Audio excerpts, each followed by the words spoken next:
me, an action-packed day here on day 2 of the IMC. Now, what does the day 2 comprise of? Well, we've had interesting conversations. We reached out to Optiemus Infracom.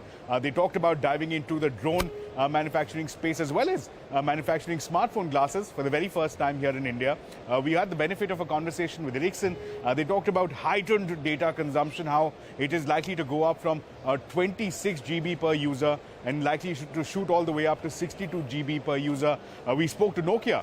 They talked about how there will be a snowballing effect of enterprises coming on board the 5G bandwagon. And finally, we also reached out to Red Hat.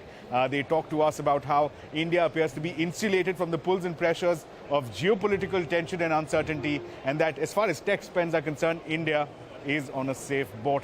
Let's take a look.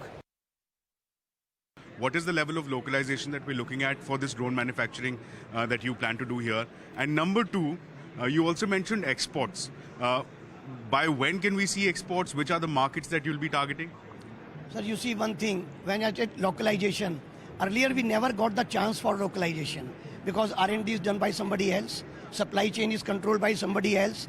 Am I right? We were just assembling. Yes. Gradually we are going into that. This is the first project where I'm exciting that R&D will be completely done in India.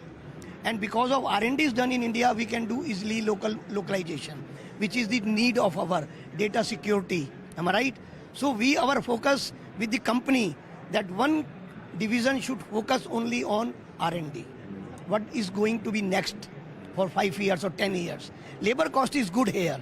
Nobody can compete with us.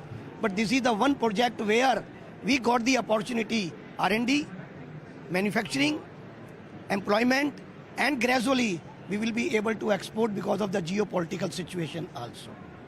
One other aspect that you've made the headline with is with respect to the JV that you've struck with Corning. This was in fact even acknowledged by the Prime Minister, the Telecom Minister. Give us some sense. India, under this JV, will manufacture a smartphone glass for the very first time.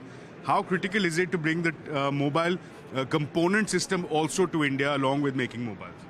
Actually, to be very honest, I do not know about other aspect. I am only in love and passion with Gorilla Glass because it is a part of everybody's life. When we touch a phone, we touch Gorilla Glass in a premium smartphone. So it was my passion that we should do something for India now.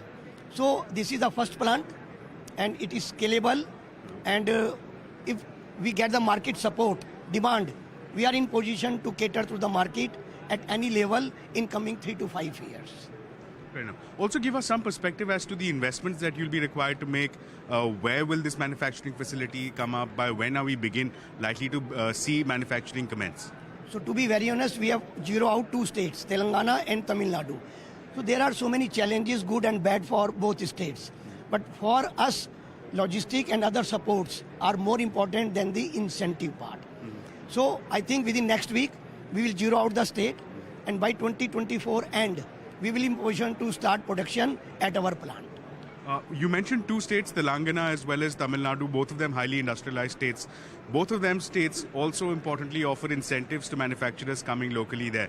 So outside of applying for central government schemes such as specs, are there incentives that the states will also propose that you may be perhaps interested in? Actually, to be very honest, I am thankful to all states across country. They want big companies to come their place. And we are happy that Telangana and Tamil Nadu both is offering us very good incentive. But incentive is a part of the thing. Basically, other infrastructure. So it is the decision of Corning where they will love to go.